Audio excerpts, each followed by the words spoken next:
and gentlemen, let's welcome on stage Mr. Flip Wilson. Flip.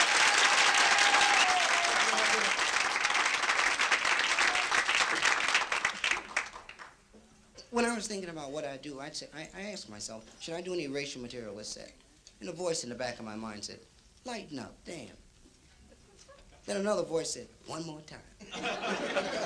So I decided, why not? Why should I be hesitant about expressing my opinion? Why shouldn't I say to you, ladies and gentlemen, we got to do something about the Indians. The Indians aren't ready yet. Well, quite often when I say that, people feel it's a harsh statement.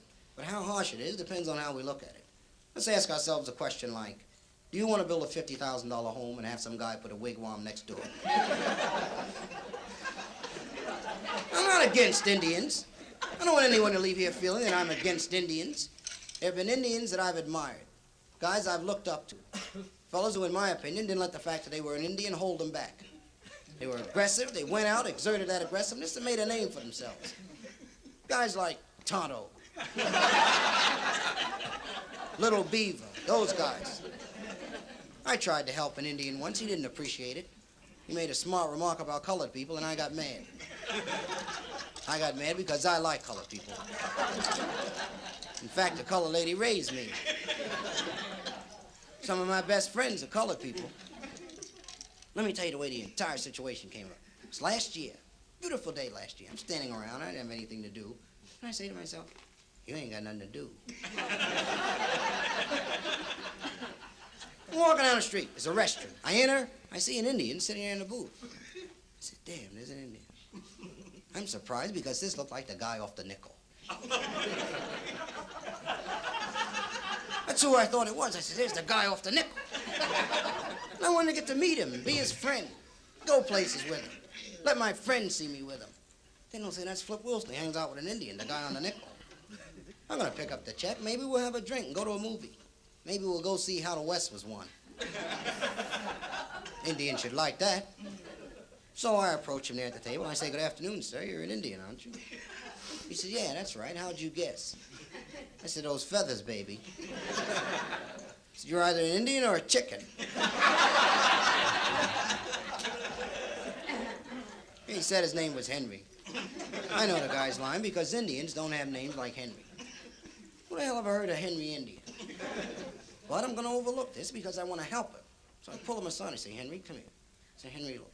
I say, Henry, you Indians have got to get organized and start making some progress, like the colored people are doing. You know what I mean, Henry? I said, you Indians got a rough deal, Henry. You guys damn near got wiped out. I said, there are only 7 or 8 Indians left, Henry. You're the second Indian I've seen in 9 years. I said, Henry, the trouble with you guys is that pipe. I said, I know what you got in that pipe. I'm not going to tell him because I don't want to see you go to jail. But I know what's in the pipe, Henry. I said, if you guys had put that pipe down and stopped and think for a minute, you'd have realized what was happening when the Pilgrims ran that Thanksgiving game on you. Remember that come over to dinner thing, Henry? That was beautiful. Come on over to dinner. Come on. You guys come running over. They spread a little table out, give you a little plate, some turkey, little potato salad, slice of pie, glass of Kool-Aid. So that's all they gave you. He said they never invited you back, though, did they? He said they never invited you people to dinner. Now I'm mad. I'm mad because I don't have to take this from a damn Indian. I'm not going to let him get away with this. If I let him get away with this, next he'll want to marry my sister. So I ask him, I say, Henry, why should they invite us to dinner when we're doing the cooking? I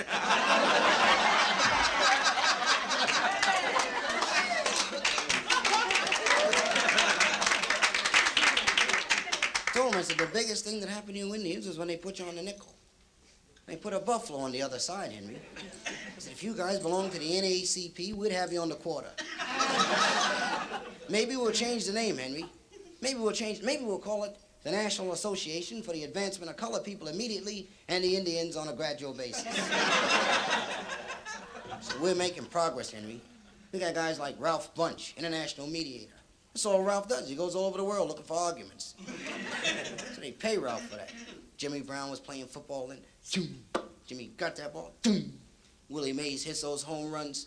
Willie comes down to that stadium in the afternoon. Willie's sharp. Well, he don't come down there unless he's sharp. Got that lump in his pocket, that 100G from last year. When he comes up the back, there's 20,000 girls in the stand screaming at Willie. Hit that ball, Willie. Hit that ball, honey. What you say? Home run right out of that park.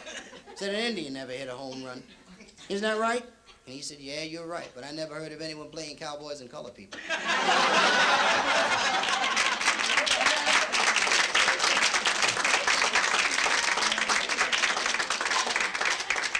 So after the fight, big fight, I panicked. You know, don't let this get out, but I found out that I'm prejudiced. I like it, too. It's fun. It's fun. Everybody needs a little recreation. Everybody dislikes something or somebody. I don't like midgets. I'm prejudiced against midgets. I don't care what nationality they are. I don't like them. If I see a midget, I'm going to smack him right in the mouth. Pow! I've always wanted to fight a midget. You gotta know how to fight a midget. That's not as easy as it sounds. A buddy of mine had a fight with a midget and he lost. Damn midget bit him.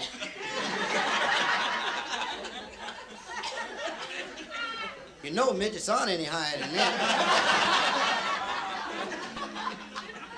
I don't trust them. Every time I pass a midget, I say, watch out!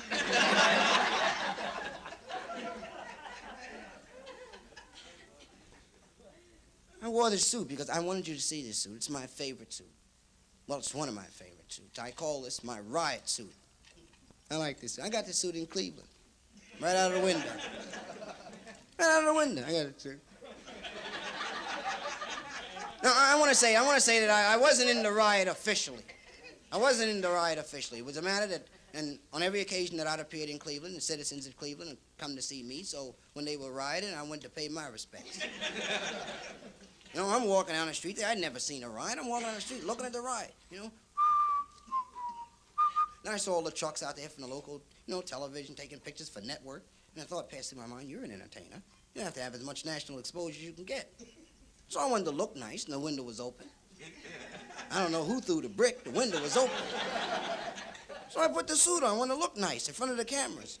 Nothing looks worse than a raggedy rioter. I put the suit on, I waved into the camera. I didn't get to do any lines. The guy wouldn't let me do anything. He said I could wave and mug, no lines. I waved and mugged. I liked it. It was nice. It was a vest that went with the suit. I wanted to get that, too. And a pair of shoes. I liked those. And I promised my girlfriend I'd get her a color television. I couldn't carry all that stuff.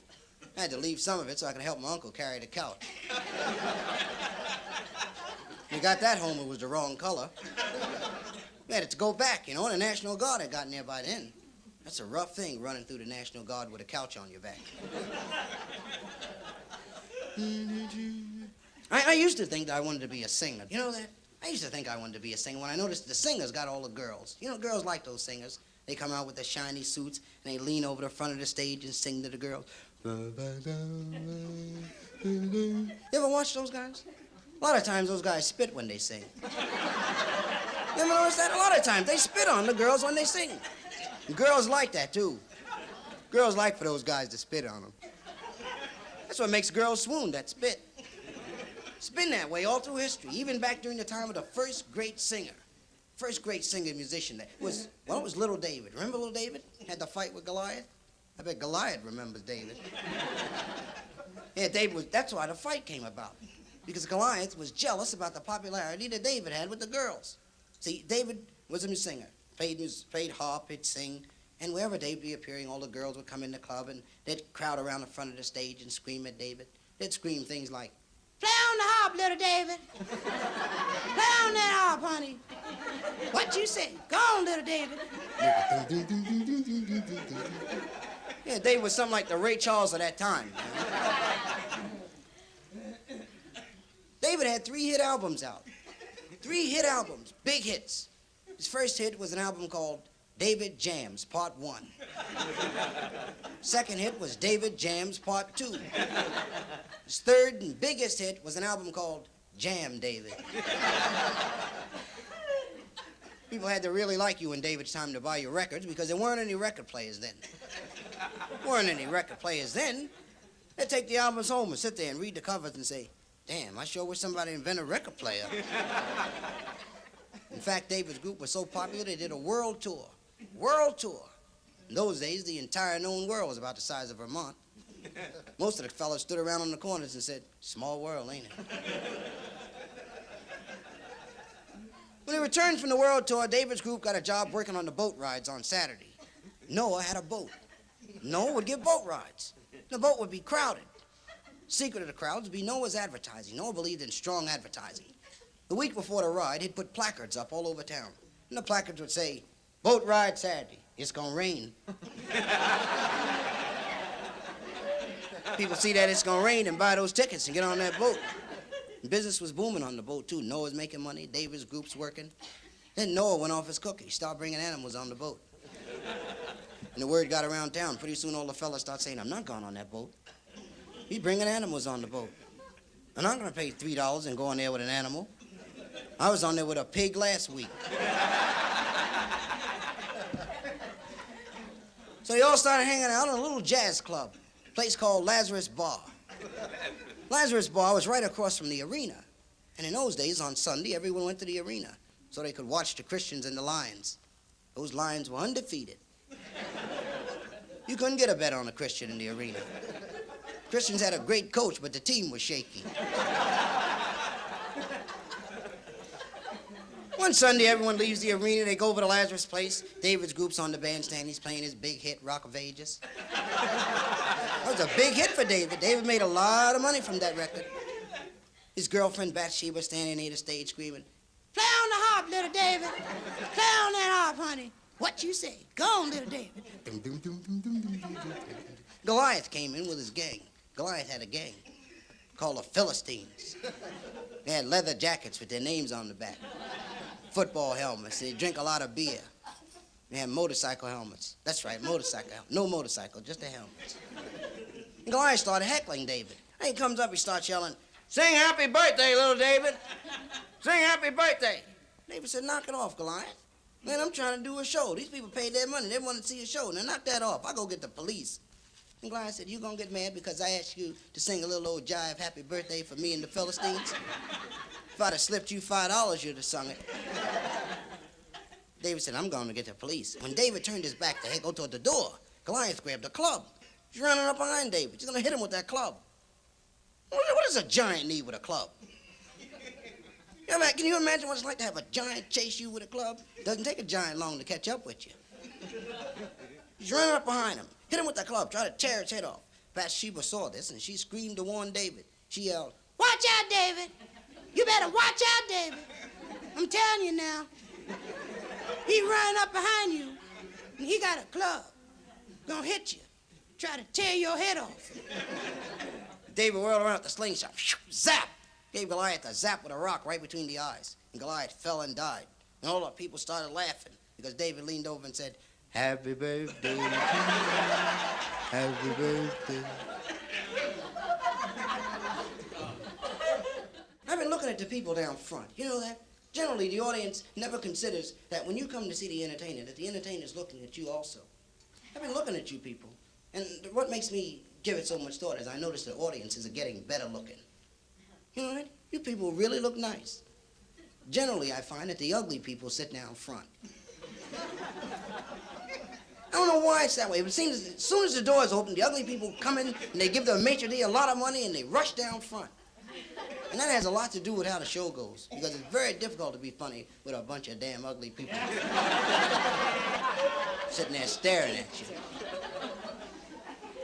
Now, I should say that you people deserve to be complimented because there are a lot of nice-looking people here. Now, in being perfectly honest, I have to admit that there are a few ugly people. There are a few ugly people sprinkled here and there. I should point one out. But I won't do that. That's not necessary. The ugly people know who they are. And the people sitting next to them know who they are. Just take a moment, like when things calm down and just check out the guy next to you. I find that ugly people are ashamed of being ugly. Why? Why be ashamed? If you're ugly, that's how you look.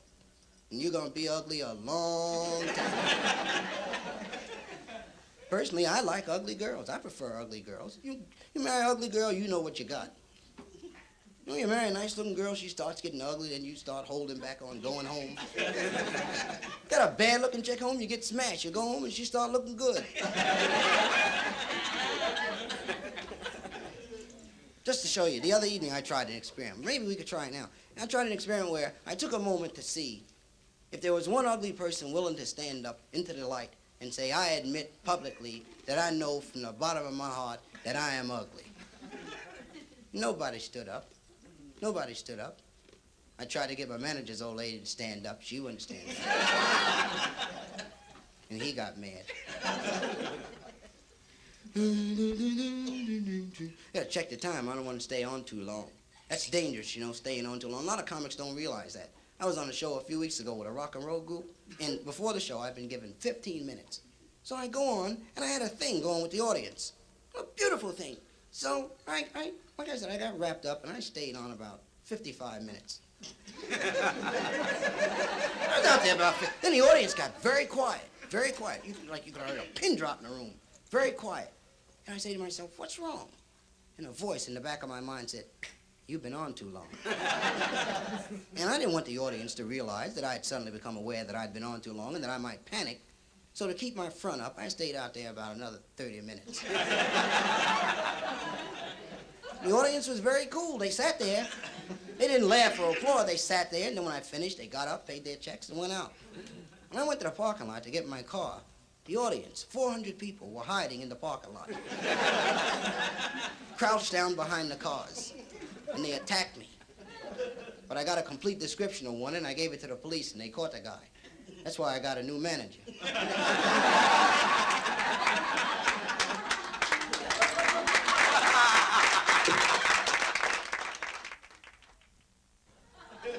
Everyone has idols, right?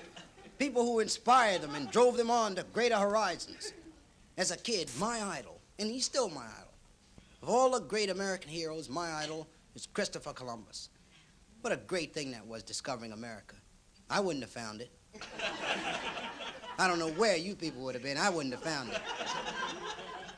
You know, discovering America wasn't a thing that Columbus had gotten wrapped up in after getting older. As a kid, this was all he talked about. He lived in a little town with his mother and father. Their names were Mr. and Mrs. Columbus. Everybody thought Chris was off his cookie. Like the neighbors would tease him. They'd come by and lean over the fence. He'd be there in the yard. And they'd say, Christopher Columbus, what are you going to do when you grow up? And he'd say, I'm going to discover America. They'd say, you better cut that out. You know there isn't any America. You know the world is square. Chris would say, they sure are. At 35, he'd gotten out of grammar school. He arranged an audience with the Queen, Queen Isabel Johnson. That was the Queen's name. And she asked him about this America project, and Chris tells her, if I don't discover America, there's not going to be a Benjamin Franklin, or a Star-Spangled Banner in the land of the free and the home of the brave, and no Ray Charles. When the Queen heard no Ray Charles, she panicked. The Queen said, Ray Charles? You gonna find Ray Charles? He in America? Chris said, damn right, that's where all those records come from. So the Queen's running through the halls of the castle screaming, Chris gonna find Ray Charles, honey. He gone to America on that boat. What you say? She wrote him out a traveler's check. Chris ran the local Army-Navy store. He bought 3 used ships, 2 pair of fatigues, some shades. Then he got his supplies for the trip. He got 2 chicken sandwiches, 3 cans of Vienna sausage, 5 cases of scotch, and a small 7-Up. Then he got a new rag to tie his head with, too. He's ready to leave.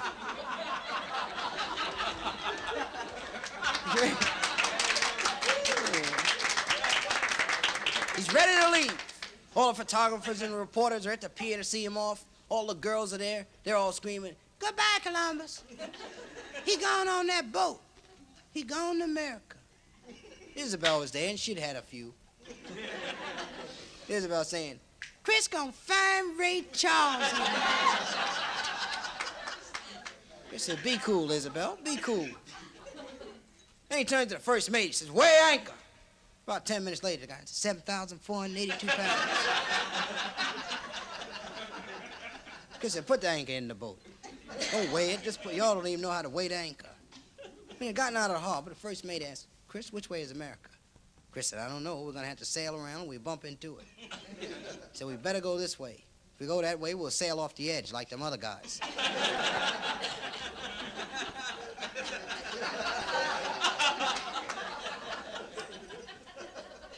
100 days later, the men are ready to mutiny.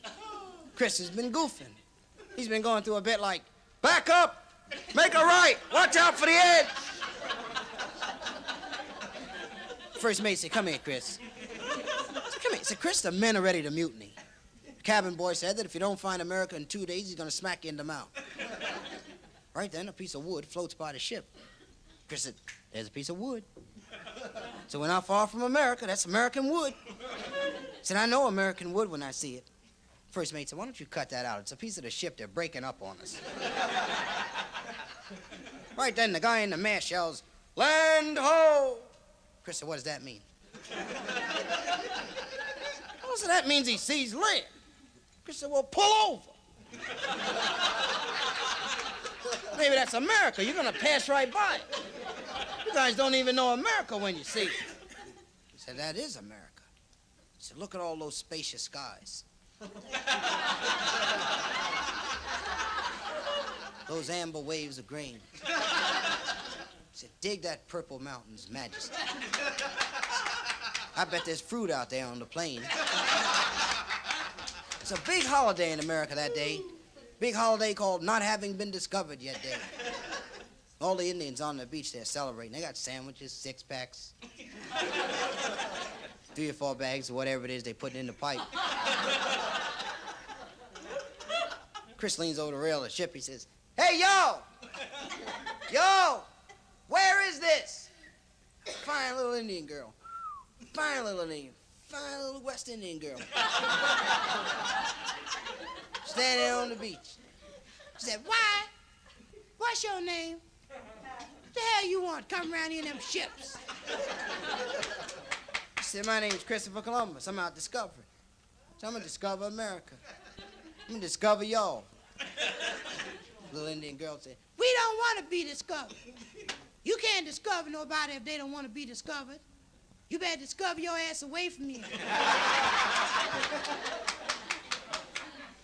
First mate said, Chris, they're hostile. Chris said, yeah, and they mad, too. He said, but we're going in there anyway. That's America. They can't keep us out of there. America belongs to everybody. Let down the longboat. And they let down the longboat, which was really a short boat on the side of the big boat. They called it the longboat because they had a peewee boat, but they weren't going to use that. And they piled into shore, and they're heading into the boat, and the men are laying down because the Indians are throwing rocks and spears and flaming arrows and tree trunks, yelling out a bunch of profanity about Chris's mother and everything.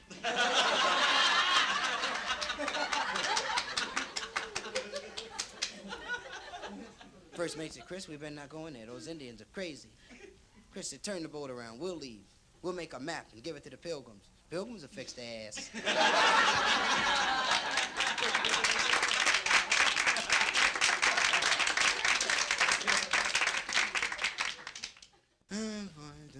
You meet a lot of nice people, you know, traveling from city to city. Like a few weeks ago, a lady came in, caught the show. After the show, she spent a few minutes chatting with the entertainers. And she says, come by the house. Let me fix a home-cooked meal for you. You can get away from eating in the restaurants. Fine gesture. I accept. I go by. Lady has a couple of kids. I get there a little late. She's already fed the kids. She's running their bath. She said generally she gives them their bath. They watch television, then into bed. Television doesn't work. Kids don't know. They sit there waiting for it to light up. When they fall asleep, she puts them in bed. 3 years the television hasn't worked. What strikes me as unusual is she runs the water in the tub, and she puts the boy and the girl in the tub together. I'm watching this. I said, damn.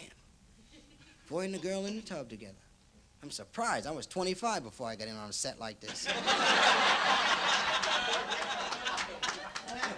They're standing there in the tub, look at each other. She goes back into the kitchen. I sneak behind the door. I'm going to watch. I'm watching through the crack in the door. And the girl says to her brother, what's that? And he said, where? She said, right there. He said, I don't know. She said, well, what's it for? He said, I told you I don't know. She said, can I touch it? He said, heck no, you broke yours off already.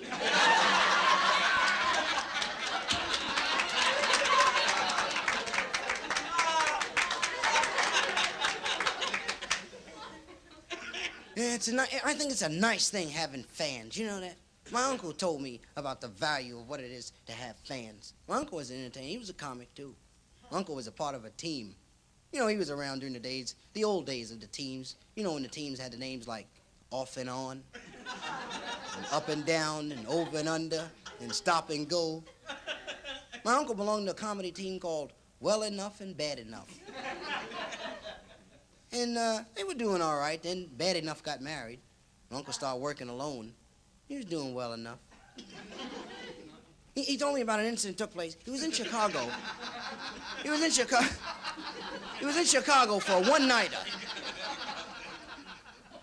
And he was in Chicago for one nighter. After the show, he decided that instead of leaving out right then, he'd spend the night and leave in the morning.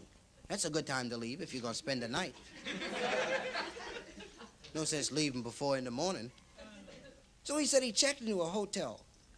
Cheap hotel. Cheap hotel. Uncle said, that sure was a cheap hotel. That was the name of the hotel. Cheap hotel. Had a big sign out front blinking on and off. Cheap, cheap, cheap. My uncle was afraid of risking spending a night in a room in a cheap hotel with $400 in his pocket. So he says to the desk clerk, would you hold this $400 till in the morning? I'll pick it up when I come down. And the guy said, yeah.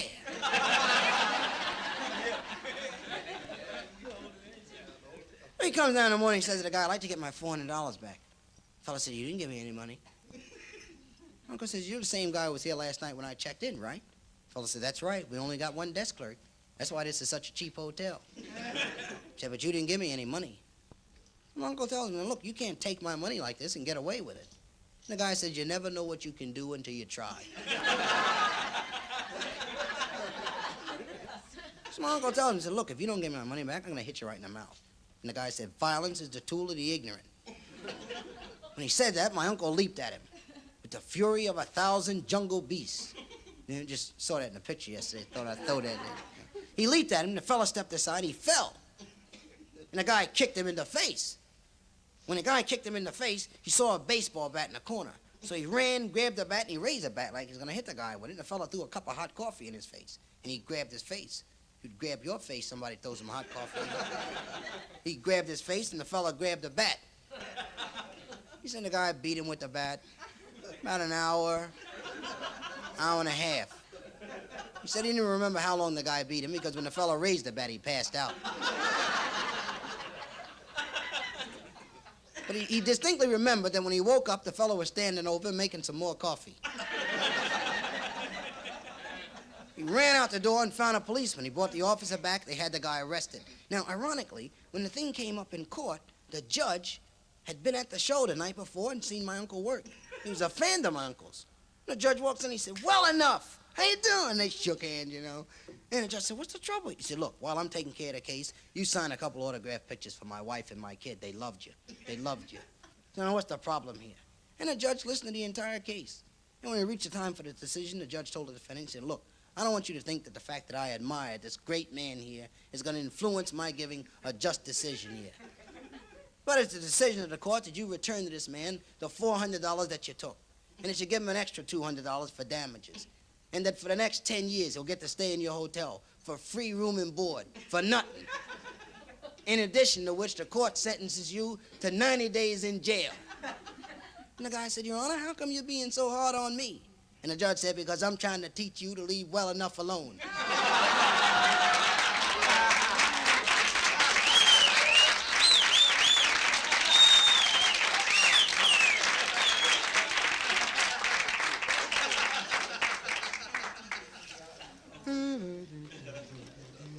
Can't wait till Sunday. I go to church every Sunday.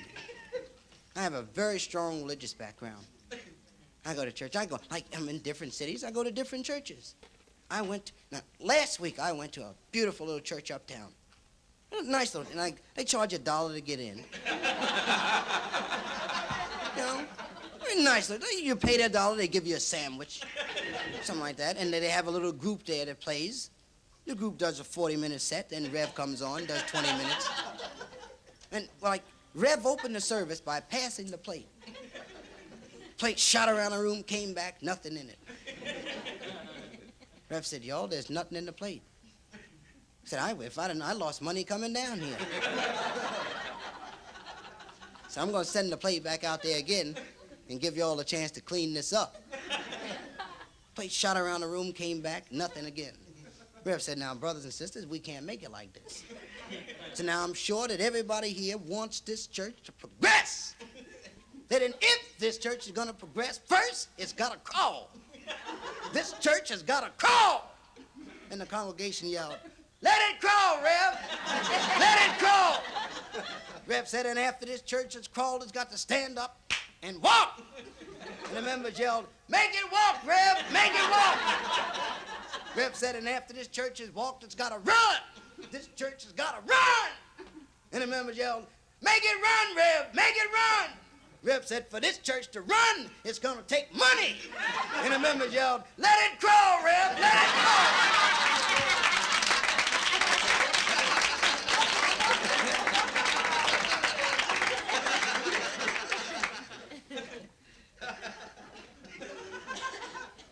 Well, I find that I got just enough time left to say that I'd like a big hand when I finish.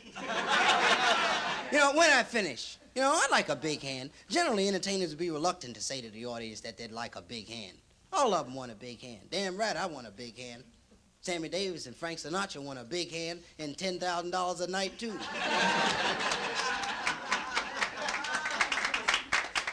Y'all can split up the money. All I'm asking for is a little old...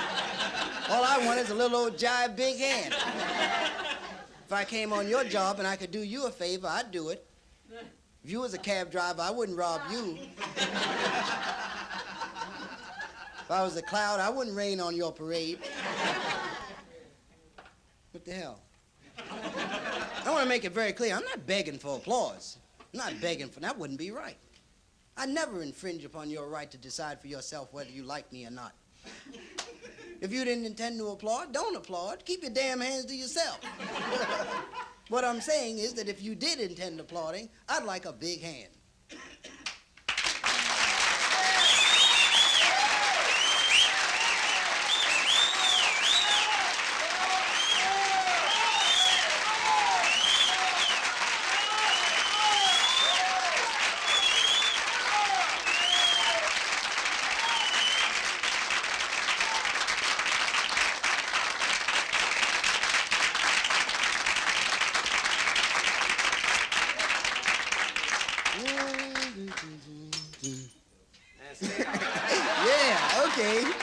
Okay. Yeah. More of what? Yeah. Fine. Okay. Just kicking around. I had a wild thought the other afternoon. Visualize a very modest residential area. Fellow drives into the area, pulls up in front of a very nice home there, takes us out the showcase, walks up to the house, knocks at the door. A man answers the door. Fellow says, good afternoon, sir. I'm conducting a confidential survey, and I'd like to inquire as to whether your wife would object to her daughter marrying a Negro. Fellow said, she's upstairs. Just a minute, I'll ask her. Said, hey, Ethel! Hey, Ethel! Would you mind if our daughter married a Negro? And Ethel's reply is, she can marry anybody she wants.